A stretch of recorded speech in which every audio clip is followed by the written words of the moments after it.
shame is a teacher. Conflict is can be courageous and part of the journey as well. But I think we don't look at shame as the teacher. We look at shame as something to run from. And I think a lot of people have a hard time sitting with their shame because we have a system that reinforces shaming and shame.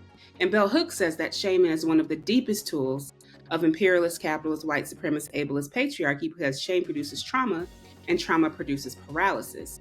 And shame can keep us in a spiral of paralysis where we think we're making moves, but our bodies are actually in a functional freeze. And so we want to be mindful that with shame, we have to learn to move with shame and not run from shame. What if we took the connotation of shame as bad and been like, actually, this is here to teach me something? Because if we can learn to face our shame and move with it and name it, that's when the true healing will begin. Welcome to the Gen X Shift podcast, a show for Gen Xers who are navigating some pretty tough transitions and aren't sure how to move forward. I'm your host, Michelle Walter, proud Gen Xer, former lawyer turned entrepreneur, huge Jason Momoa fan, and margarita snob. And I've navigated a lot of transitions in my life, from losing my mom suddenly to a heart attack to starting my own business. But I often did it all on my own because I was too stubborn to ask for help. Now I'm on a mission to give actionable strategies to other Gen Xers so that they can find the confidence, courage, and clarity they need to make a shift. So let's rock and roll. Hey, Gen Xers, welcome back to the podcast. I have a different and special episode this week because I want to help my friend, my mentor, myisha T. Hill, to launch the paperback version of her book, Heal Your Way Forward, The Co-Conspirator's Guide to an Anti-Racist Future.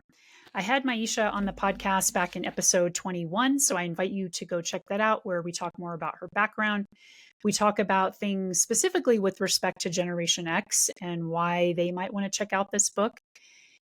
And so I wanted to bring her back on to celebrate the launch of the paperback version of this book and ask her some interview style questions about what the book, what her greatest hope for the book is, who the book is really for, how people can benefit from the book, and some of the key lessons and takeaways that you can learn in this book. I will say, I talk about this a little bit in my conversation with myisha, and I think I talked about it in episode 21. Look, if you're somebody who gives a shit about other people, read this book. I don't know how much simpler I can say it.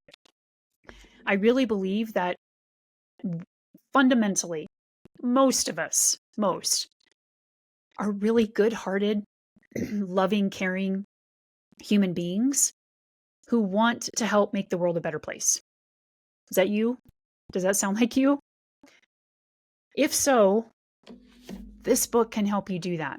And I do not say that lightly. I've read a lot of books. These are the books behind me here for those who are watching a video. Teeny tiny fraction of the books that I have yet to read and that I have read. This book, when I picked it up 5-ish years ago now, a little under 5 years ago, I thought was going to be one of a litany of books that I was going to read at the time to help me understand the conditioning as a white person that I have been subjected to in this country that has both held me back and allowed me to suppress and oppress other people too in ways that I didn't even know. I had always prided myself on I'm a good person. I'm a good person. And let me be clear. Yes, we are all good people for the most part, right? And we all have ways that we need to become aware of our biases, of our conditioning, of our limiting beliefs that both hold us back and allow us to contribute to holding other people back. And as myisha and I talk about, there is no shame in that. I think a lot of people, especially white people right now, are being made to feel shame. I don't want to say made to feel, but who feel shame. And consequently, turn away from or shy away from understandably doing really hard, messy work. This shit is not easy. Of healing ourselves so that we can help provide a healing world for other people too. So this journey, this book, and myisha, they're not about shame. for me, it was about recognizing the ways that I have been conditioned, the water that I was swimming in for 50 years that led me to believe certain things about myself, about other people that weren't serving me. In that realization, I took that as an opportunity to step into power of choice, to find my own autonomy, and to start learning, how can I unlearn a lot of the shit that got foisted upon me in ways that I don't even know. Because I really do wake up every day with the mission on my heart to help make the world a better place. And so if that's you, this book, this conversation is for you. So let's get into it. I'm going to drop in the show notes the link to purchase the paperback version of Heal Your Way Forward that comes with a lot of freebies too. And I'll catch you on the other side. We just enter in as we come. I love it. myisha, it's so good to be here with you today in community, as we like to say. Thank you. I'm grateful to be here today. Yeah. We are here to talk about the paperback release of Heal Your Way Forward, a Co-Conspirator's Guide to an Anti-Racist Future. I'm going to link in the show notes the last time you were on my podcast, which was episode 21. And this is going to be a little bit different. We got your background, so I invite folks to go back and listen to that episode. This is going to be a little more of an interview style episode because, speaking from my own experience, I feel so passionate and I'm so grateful for your book that we want this paperback release to get out there in the world and support and help as many people on their healing journey as possible. So I want to get into it. I want to get down to the nitty gritty and have you talk to us about the book. Sound good? Sounds good. Let's go. All right, let's rock and roll. Yep. So let's get right into the opening quote in the book, which is from Bell Hooks. Mm-hmm. And the quote is, "I want my work to be about healing." Can you tell us what that quote means to you and why you felt it was important to open the book with that? Yeah, I think it's because we live in a society, right, as Americans, one of the first things that we say to people is, what do you do for a living? And so a countercultural response is, I work to heal the world. What does that mean? It invites deeper dialogue. And also for me, my work, it's not about me. It is about the healing. There is a higher, I never can put words to it. Ancestors, elders, life experience. There's something about being called to work with a collective of people who have caused harm so that they can understand and see that this is actually healing, right? I really want my work to be representative of what healing means as an embodiment practice as well. Because it's easy for me to say, someone hear healing and say, oh, I'm in therapy. And therapy is not enough. Are you embodying the journey, right? Like, are you somatically letting go of the trauma that your body holds? So healing is not just about like, oh, I'm in therapy. It's okay. Do you have a peer support group, right? How are you taking care of yourself? Are you embodying what you're learning? Are you moving and transmuting energy through your body? What does that mean? And it's bigger than myisha T. Hill, right? Like my work is like, so my name is typically lowercase because like Bell Hooks, I'm myisha T. Hill. I'm a human just like you. I don't have this big superpower because I have these platforms and this book and an audience. I am the same as everyone else. It's just I took a risk on myself and put myself out there and the message that I have. And so for me, that is why I do this work. It's about healing. So much good stuff in there that I want to unpack. And specifically, let's start with the word healing, because I've noticed it feels like a buzzword. Everything's like hashtag healing. And so do you have a definition of healing or an understanding of healing that you feel like is deeper than just hashtag healing? Yeah, like, when you look up the definition of healing, it's like the process of making or becoming sound or healthy again, right? So the gift of healing. When I think of healing, I think it's the practice of unpacking, or actually, let me say this, the practice of unlearning and relearning who you are because you're not broken, right? But there are wounds that need tending to. So for me, healing is deeper than this, oh, well, you're restoring yourself to wholeness. You're not broken. The system is broken, but you're not broken. And so for me, healing is a deeper conversation beyond the brokenness of a human. It's about how can we unlearn habits and patterns of behavior due to your early childhood experiences, right? And look at those wounds and not just pour salt on them and like peroxide and then put a band-aid on them, but how do we unpack it and not stay there, but unpack it, let it go, and take steps forward? Yeah, because you mentioned the system, which is a lot of different systems. It's Mm-hmm. like the water that we're swimming in. It wants us to believe that we're broken. And I hear that a lot from people like, I'm broken. And it wants us to believe that we're broken and forget our wholeness. And so I love that you described healing as like this unlearning and relearning and really coming back to like the fuller, healthier you. I think that's really beautiful. What Yeah. is your vision or intention for the impact that you want this book to have? I think my intention for impact is that whoever reads it, they feel like they see themselves in my story and the relationship to it. That they don't just see me as some sort of expert. I don't believe in expert culture. Keena Reed says the best expert culture is a scam. But my impact is that you see yourself and you see a way to take steps forward even when you fail or when the journey is hard. If I had a hope, I wish it could be in the hands of thousands of people because, I had a friend say to me, my friend Lisa, wouldn't it be great like if everyone could just read Heal Your Way Forward and apply it to every area of your life? Like from your business, from your relationship with your kids, from your relationship with yourself. And she was so right. So if I had another wish or hope, it'd be that it could be reached by more people.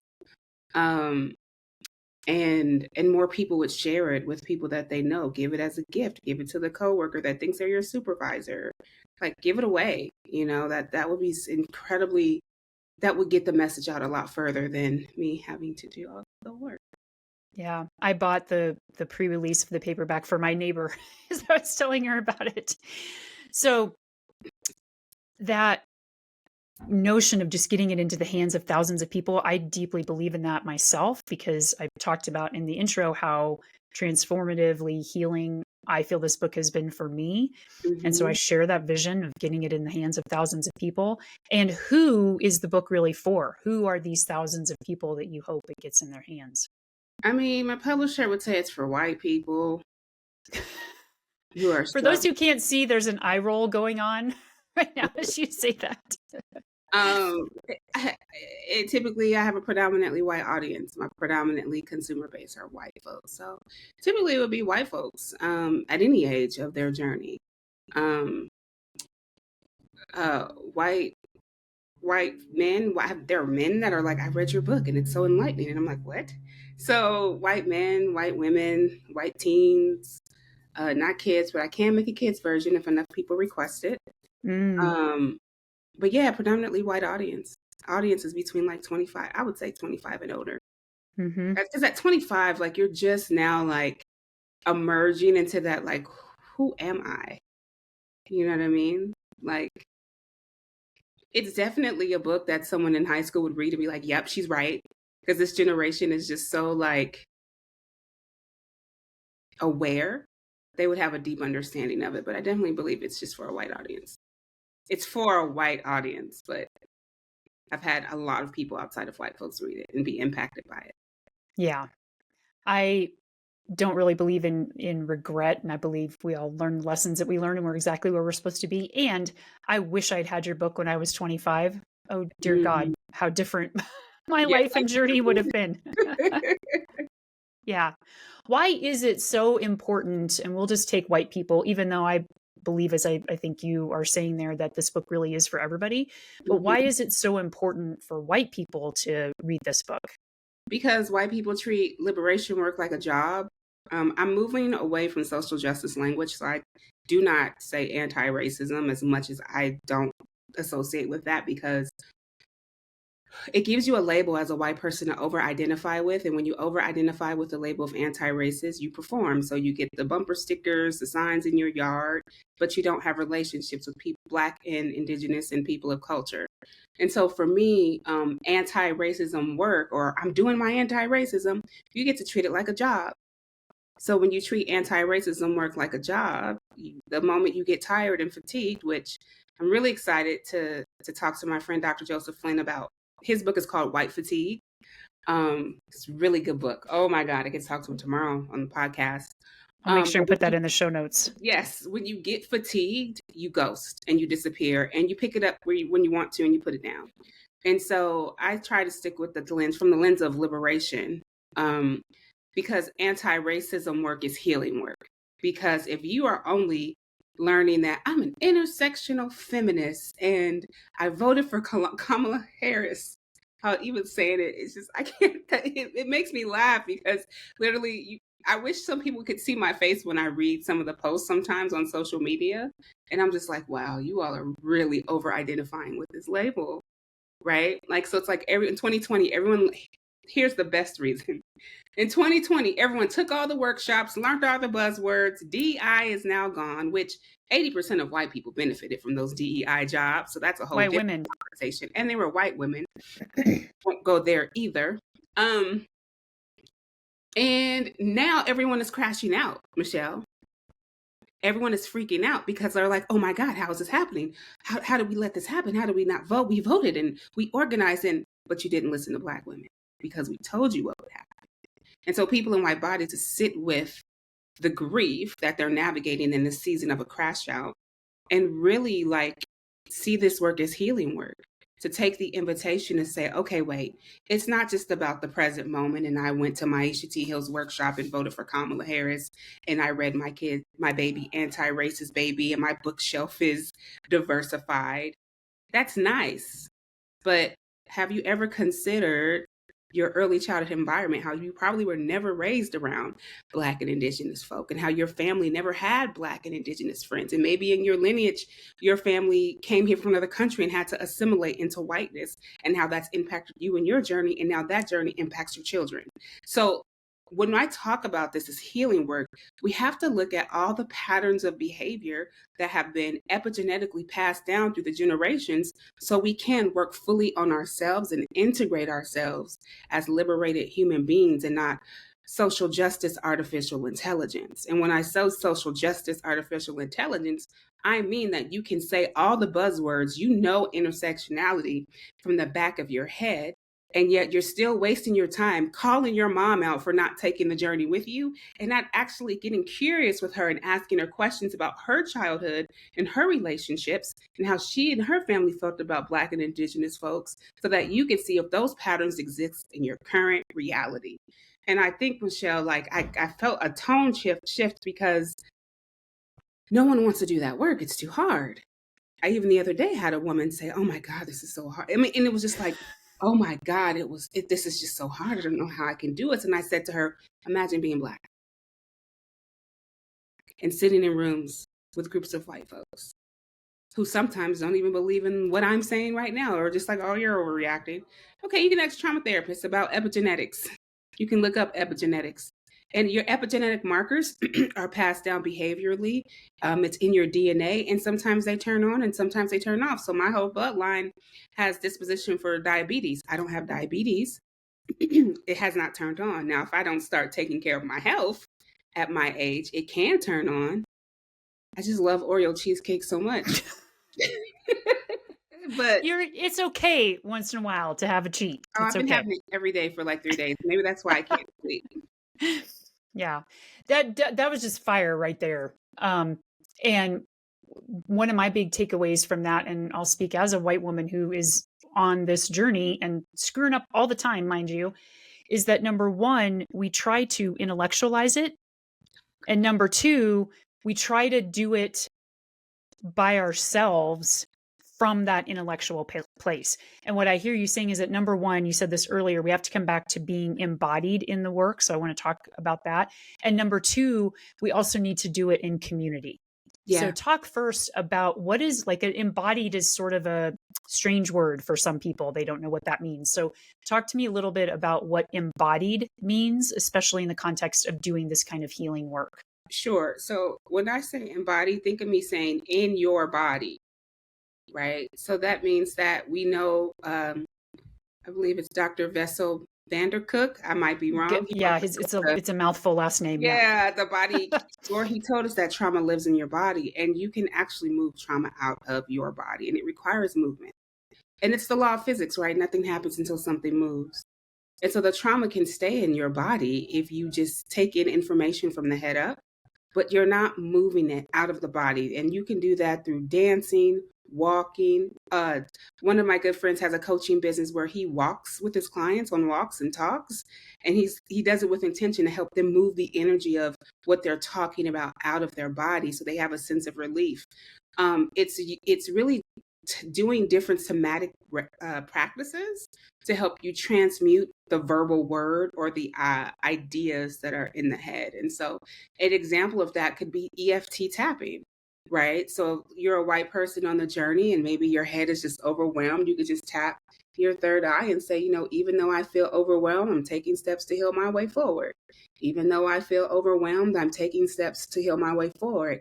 It talks about the right now reality and the future. Even though I'm this, I'm doing that.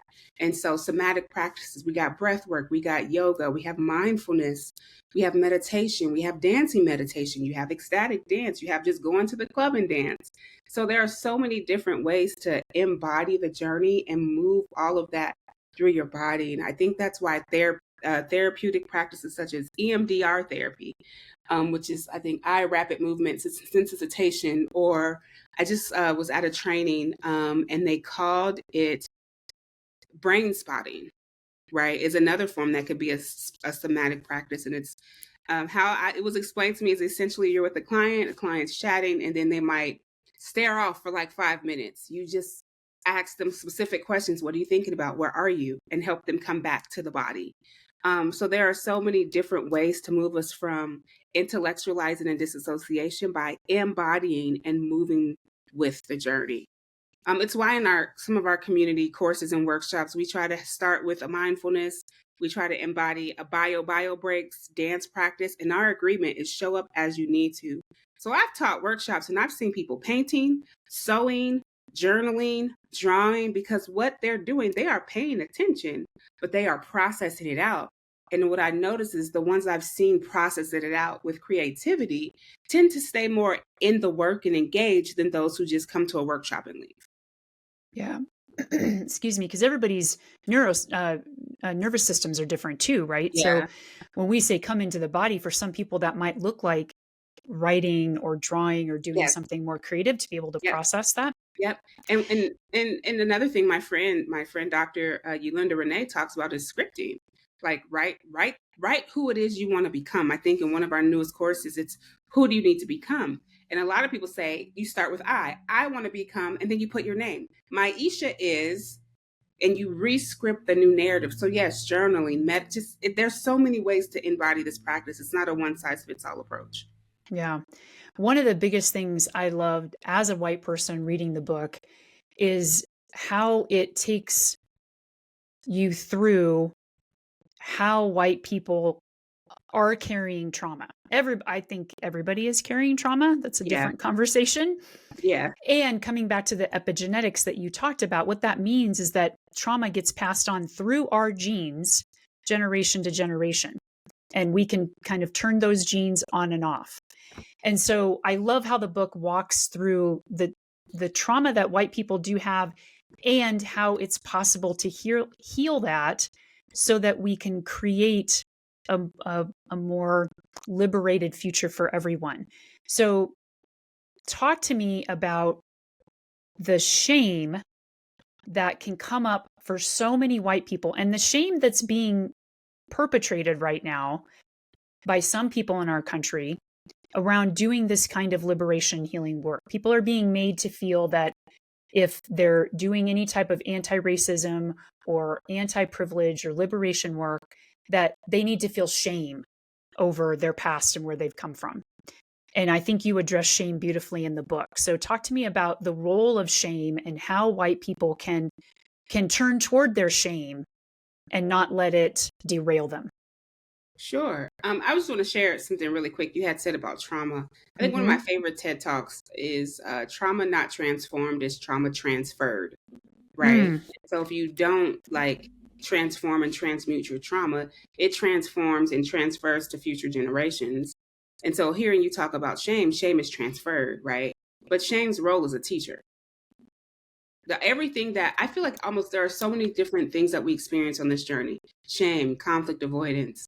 Um, Shame is a teacher. Conflict is can be courageous and part of the journey as well. But I think we don't look at shame as the teacher. We look at shame as something to run from. And I think a lot of people have a hard time sitting with their shame because we have a system that like reinforces shaming and shame. And Bell Hooks says that shaming is one of the deepest tools of imperialist, capitalist, white supremacist, ableist patriarchy because shame produces trauma and trauma produces paralysis. And shame can keep us in a spiral of paralysis where we think we're making moves, but our bodies are actually in a functional freeze. And so I think that shame triggers parts of our nervous system, our vagus nervous system, that's either fight, flight, flee, fawn, or freeze.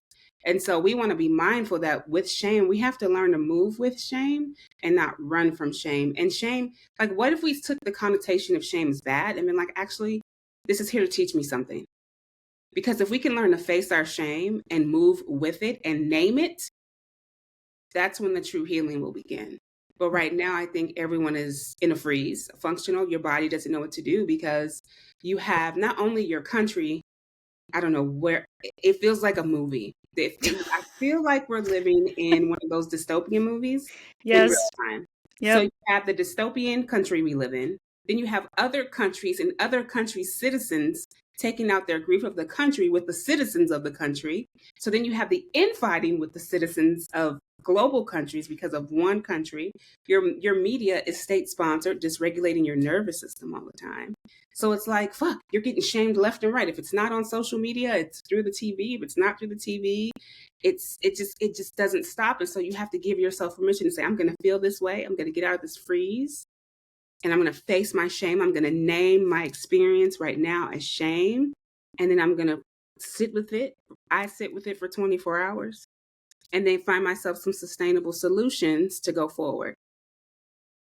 I look at your book as an invitation to power and choice and autonomy Mm-hmm. because I think there is a little dance that we do recognizing that we've all been swimming in these systems of oppression, swimming in this water, right? And Yeah. so on one hand, that trauma that's been built into us that we've inherited is not our fault. Anybody's. It's what we've inherited, it's what we are exposed to. And that does not mean we have an excuse to keep transferring it onto other people. And that's where the power and the autonomy comes into play, which I find really alluring because I want to have choice. I don't want to run around like a conditioned robot. And Right. so that choice and that power looks like, okay, let's look at my shame, where I'm feeling ashamed of the conditioning and where I've grown up. It's not a condemnation.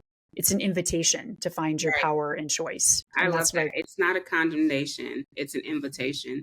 And I think the way people have been invited into this work is why people don't do it because they think it's condemnation. It's a bad thing. And yeah. that's why MAGA can take the narrative and run with it because the way that we move, well, I'm not a part of social justice anymore, but the way social justice people move is very shame based. Yes. And so, yes, you see people online like, oh my God, we're white people and we're so bad. And I'm like, huh, Yeah. that's not the right language. Who would want to join I a movement? Who would want to join something that says, "Oh, you bad white people are horrible and fix it and get your shit together"? That's shame. yeah. But who would join a movement that's like, "Hey, you have made a lot of mistakes on your journey, and how do we keep it real and get it done? And how do I invite you in by keeping it real, being direct, and not being nice?" Yeah. You say oftentimes that your work is about rehumanizing people. Mm-hmm. And that's I think what you're saying here too is that remembering these are human beings. We've all screwed up. We're going to keep Yeah. screwing up, and that's okay. That's part of the journey. Like Yeah. if you're not messing up, you're probably not trying, Yeah. right? If you're not causing harm, You are artificial intelligence because every day we all cause harm. And I think that's something that's sitting with me this morning is people dance around conflict and don't want to take ownership of harm when they cause.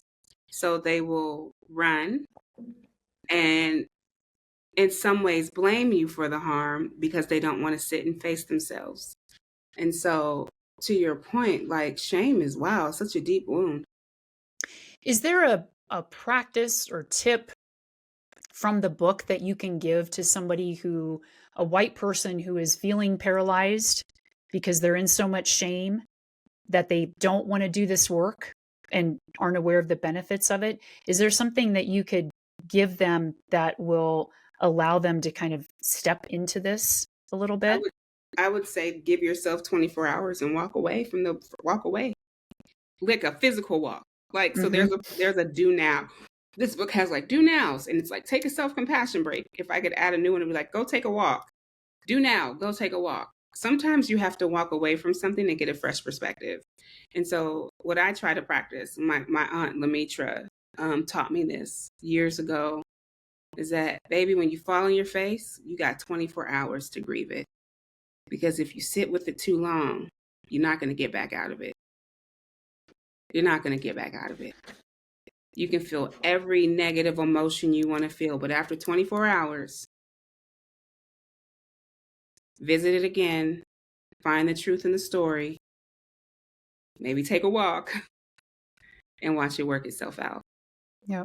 And so I would say that if you are frozen in a functional freeze, your body is saying, help, I want to move.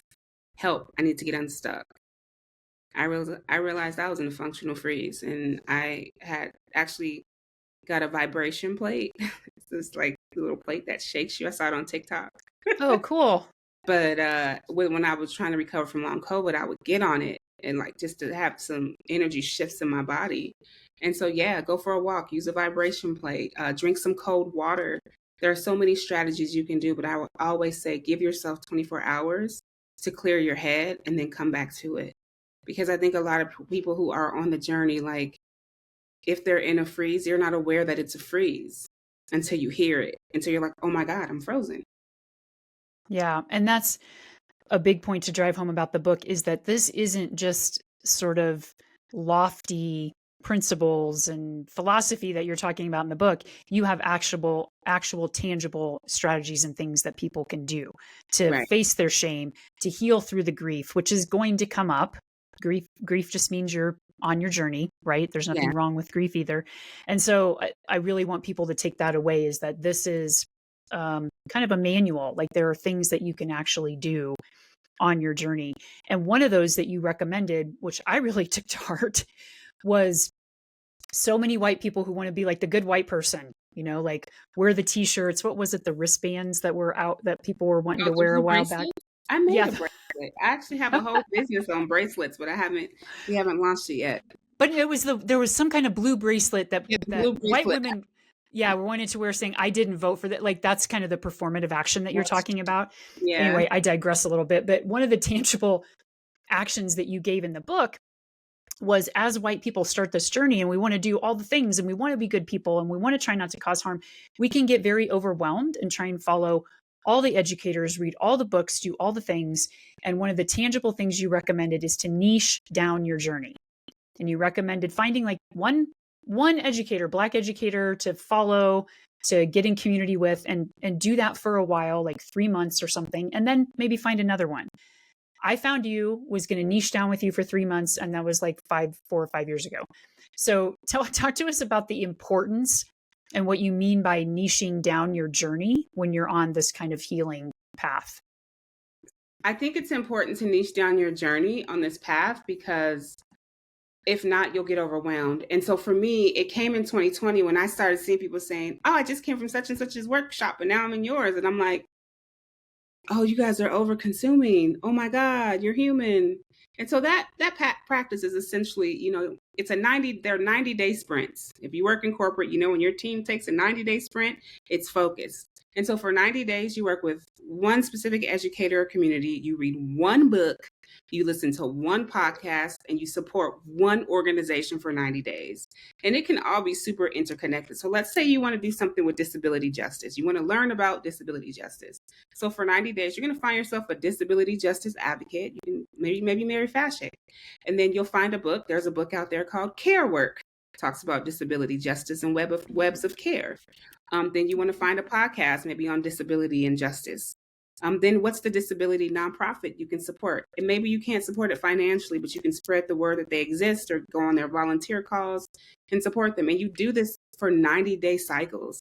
And then you time, like one of the things I need to update in this book is that you also like, what are your time limits and boundaries? Because the other thing that people conflate with this work is that you can't have boundaries or time limits, but you absolutely need to because you're a human being. You're not AI. And we can't keep operating like robots. And we're wondering why our bodies are breaking down and why we're stressed out all the time because we're always in go mode. So niche down your journey was a concept to slow us down a lot or a little bit. Yeah, I found that really powerful. And as I said, it helped me focus. And then I've just niched with you for years now. So I want to come back to, because a little bit ago we talked about there were sort of two things I wanted to unpack: the embodiment, which we talked about that, and then also the concept of community. And to kind of tee up the concept of community, you talk in the book about a word that is called, and forgive me if I pronounce it wrong, Ubuntu. Did I pronounce it correct? Ubuntu. And you did a TED talk around Ubuntu also. So tell us what Ubuntu is and the importance of that word and that concept. Yeah, it's a South African proverb that means that I am because you are. And Archbishop Desmond Tutu, may he rest in peace, and Nelson Mandela talked a lot about that when South Africa was trying to end apartheid. What's the best, like, how do we end apartheid in a way where all people are heard, where we have a sense of interconnection, where people can tell their stories? And that's when they had forgive me if I'm not saying it right, but the South African commission. It was a commission of folks that got together so that everyone could tell their stories, whether they were a Black South African or a white South African. They were able to storytell and use storytelling to find points of connection. And so when I think of the principle of Ubuntu, I am because you are, it's powerful because it's almost like we need each other, we're interconnected, and my humanity is bound to your humanity. We are tied together. And so we can get outside of the lens of race and class and caste. You can actually start to open your eyes and see, actually, at the end of the day, without this social construct, my humanity is bound to your humanity. And these social constructs don't allow, like, we forget that our humanity is tied together. Yeah. What is it that makes us forget that our humanity is tied together? Systems, life, children, life's responsibilities. I think we spend so much time like forgetting. We forget who we were before the responsibilities of life. And a lot of our responsibilities come from our socializations. And the socializations are often rooted in our individual and collective oppressions. And when I think of that, I get really curious myself, like, why is it so hard for me to see myself as human and slow myself down? Who am I trying to keep up with? Yeah, and that comes back to what you said earlier about it's a constant unlearning and relearning. Yeah. We're constantly forgetting we're human, constantly forgetting we're spiritual, and Yep. constantly having to relearn all of those things too. Yeah. One of the things that I'll speak for myself as a white person and also a 53-year-old white person at that is that we pride ourselves on doing everything on our own. Like DIY is a flag that we love to wave, right? Explain to me why DIY is not the approach that you want to take to your liberation healing journey. Because most DIY is reading books and consuming. But we want to read your book. I mean, you want to read my book, but when I say consuming books, I mean, like, you have like, you're just moving through the books to just take in information. Yep. I don't think you want to DIY this because, one, you're doing it in isolation. And so If your family doesn't support you on this journey, who are you talking to? I mean, I Mm-hmm. totally get Gen Xers like, I got this. I can do it by myself. Don't you want to break that cycle? Aren't you tired? I feel like I've said this on your podcast You before. did. You talked about that last time, and it persists, right? It persists. It's a cycle. So the number one thing is to break the cycle of always doing Yeah. something by yourself Yeah. and learn truly what it means to try to integrate yourself into a beloved community that can support you as you unlearn and relearn. Mm-hmm. Beloved community. I love that phrase. That's from Uh, Dr. King, not me. yeah, it's just a really beautiful phrase that I think a lot of people might hear it and be like, ew, but listen to that, like, ew. Some people will hear that and think that's too touchy-feely for me. And Yeah. that's a good indicator to show, like, well, you got some work to do there. Like, why Yeah. is that such a triggery phrase for you? So the takeaway for me, and I read the book, like, read the books and then show up in community so that you can, and I love this word, operationalize it. So you can practice it, like put it into Yeah. practice.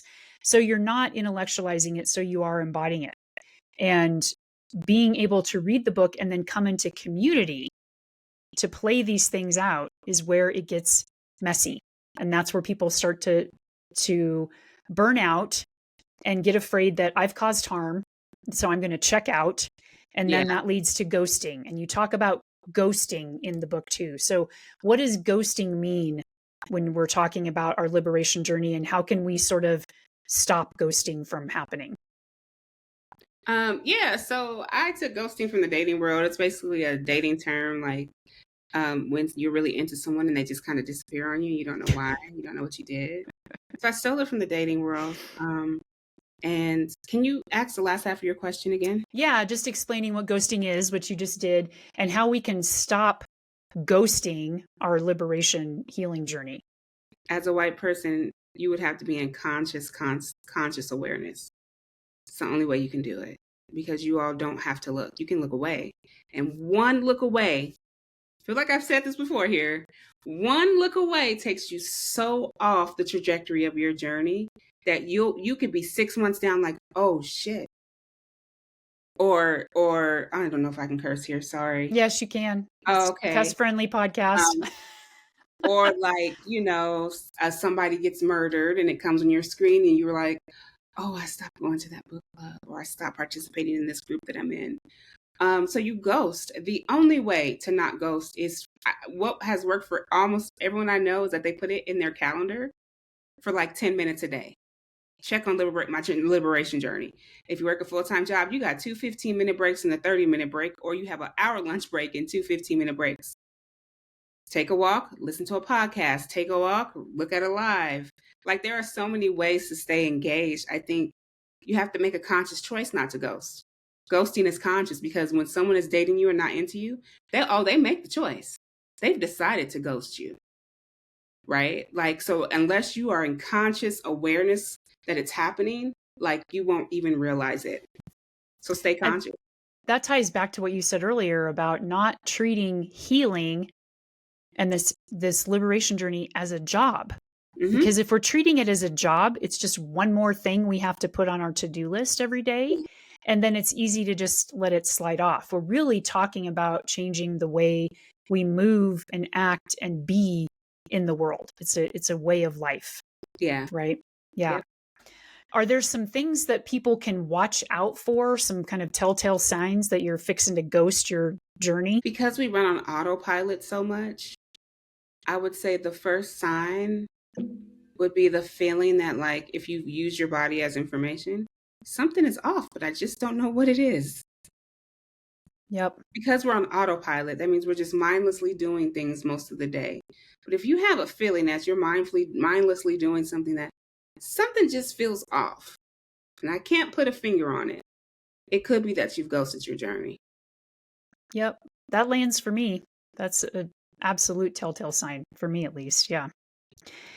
So in your last chapter, it's called A Reparative Future. And so I was wondering if you could paint us a picture of what a reparative future looks like to you. Yeah, so I think that chapter came from hearing so many people talk about we're going to burn down the system without a sustainable plan for people with disabilities and people who depend on the government for medical care or housing or financial security, social security. And I said, a reparative future. We don't want to burn it down. We want to repair it. And what does that mean? Is we look at what's existing that works and we repair it, like we add other things that could make it better. Um, and then we learn how to repair our relationships with each other. Um, and that looks like moving from cancellation of each other to curiosity and compassion. It means being able to tap into creativity, play, and imagination to bring back that inner child energy to create the world that we want. So repair is actually another way of saying like we're creating a new future, but it's like no, because we need to take what works in this current reality to move it forward into a future that's rooted in love, that's rooted in repair, that's rooted in trust and community. And we're humans and we're always going to fuck it up because that's also what it means to be human. But to me, that's what I see in the reparative future is a world that centers folks who need centering. Yeah. And that's not utopian. I mean, there's a lot of messiness, a lot of fuck ups, a lot of unlearning and relearning in the reparative future. And so I hope people take that message home that we're not talking about some type of, I mean, we're definitely in a dystopia, but we are not talking about a utopia, right? Like this is something that could be very practical and real for people to move toward. And so I hesitate to say last question because I'm a lawyer and I always think of something else, but potentially last question.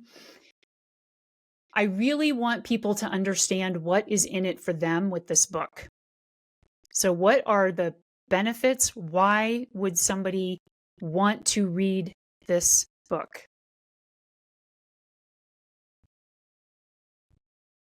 I would say, if my keep it real answer is, I'm not convincing you to read shit. It's not my job to convince you, Mm-hmm. right? Uh, but also, you're gonna have two answers. Mm-hmm. If you're ready for change, if you know that like you have been on this journey reading all these books and something isn't right, that's why you need to read this book. Yeah. And that's still not my job to convince you. Like I really struggle with. I get asked that question a lot, and I always give a similar answer. It's not my job to convince you to read the book. However, if you're curious, give it a try. Yeah. If you feel that something is missing, like or this conversation was engaging, give it a try. Yeah. I think that's a beautiful answer. Yeah. Is there anything that I didn't ask that you want to say about the book? It's just a labor of love. So I'm always surprised at like how many people don't know about it. Me too. I'm like, wait, what? And that's just with marketing, book marketing, right? Like there's so much that goes into it and I'm only one person. So yeah, no, that's it. No, I don't have much left to say. Yeah. So this episode is coming out the day the paperback launches. Okay. And I know you've had some freebies that were coming with Mhm. for folks who bought the paperback ahead of the launch. How long do those freebies last? Those freebies actually will be ongoing. So the Okay. language will just change and say you order the book, grab your freebies. So then Okay. anybody who ordered the book can get it. And it's a virtual Jeopardy game. So you have to read the book to play Jeopardy. And they're family connecting games and work connecting like icebreakers that you can do as family. And then there's a coloring book as well. Yeah. I really love the freebies. I got my paperback copy I ordered it the other day. So I hope that if everybody listening just ordered one copy and then asked somebody else to order one copy, like we're talking about real grassroots stuff here. Yeah. And I believe in the power of that. So I am so grateful to you and this book and for coming on today to talk about the book and the potential for healing that it has for all of us. Thank you, Michelle. I'm grateful that you had me being direct, authentic, and real. What a great interview. I loved doing that interview. I loved getting to talk to myisha about all of the wisdom, the golden nuggets, the life-changing information that is in her book. So I hope you run out, or you don't have to run out. You can literally sit on your ass and click a link and buy the book, buy the paperback. You can't get much easier than that. I'm going to link the paperback again in the show notes, as well as some of the other things that we talked about. And I hope that you take us up on the invitation to be in community. Whatever that community is. Maybe you want to do your own little book club with a friend of yours to read Heal Your Way Forward and talk about it together. Once I read the book and started to learn more about this work, I joined myisha's Heal Your Way Forward community so that I can keep showing up and be messy and keep screwing up and do it with people who are also being messy and screwing up so that we can keep learning and growing together. So I really invite you to take up the invitation of doing this in community with other people somehow. Start your own book club, be in community with myisha, like whatever it might be. Don't do this alone. Okay. Thanks so much for tuning in. Please, if you can buy a copy, great. If you can share this with somebody else and invite them to buy a copy, keep sharing. Comment, review, rate the episode wherever you're listening so that it gets bumped up in the algorithms and gets out to more people. I appreciate you so much. And until next time, stay gold, Gen Xers.